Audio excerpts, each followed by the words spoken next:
Hi everyone, it's Sarah with May Handmade. Spring is almost here, and so we're getting our garden ready for our spring planting. Today, while we were out running errands, we bought some 5-gallon buckets to try planting potatoes in.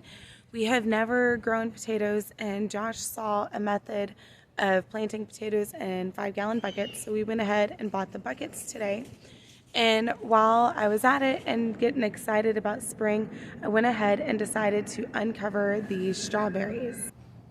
So earlier this fall, I went ahead and I put about 4 to 6 inches of leaves all over to completely cover the strawberries. This summer was the first time I have successfully had strawberries survive throughout this summer, and so I wanted to protect them as much as I could, and I was greatly surprised at what I found. So here is the strawberry bed. I'm not sure how many strawberry plants I planted.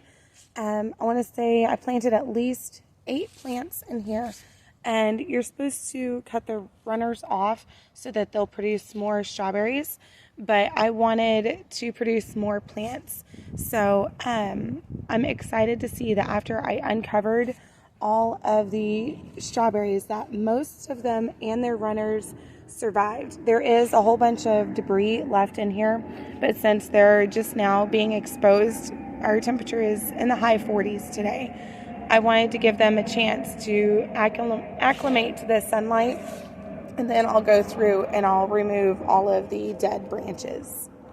I'm also excited to see that our blueberry plant is nice and green, and I can't wait to see what happens this spring. This is where I planted our carrots. I've grown carrots twice before. The first time I grew them in the springtime and they just didn't taste right. And so the second time I grew them in the fall and they were delicious. They were extremely sweet. They didn't need any dressings or dips. So I decided to plant them again this fall. It's been years since I've planted them. So I grew them again this fall, and I wanted to protect them from the winter, but I see that putting leaves over them didn't help them at all. So what I'm going to do, I'm going to put the leaf matter back in, and then once we get amendments for the potato buckets and then for the rest of the garden, I'll put the amendments on top of the leaves and then replant the carrots, and I'll also plant some lettuce and kale in here also. This here is our asparagus bed.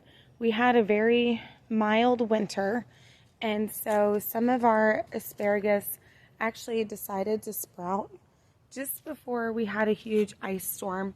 And I don't know if you can see it. So right here we have some asparagus growing, and since this is the second year this year, so after they start growing a second stalk, then I will cut the first stalk and we will just enjoy it while we have it, the little bit that we get, and I can't wait for the third year. So that is my spring garden update, and thank you for coming along with me. Have a great day.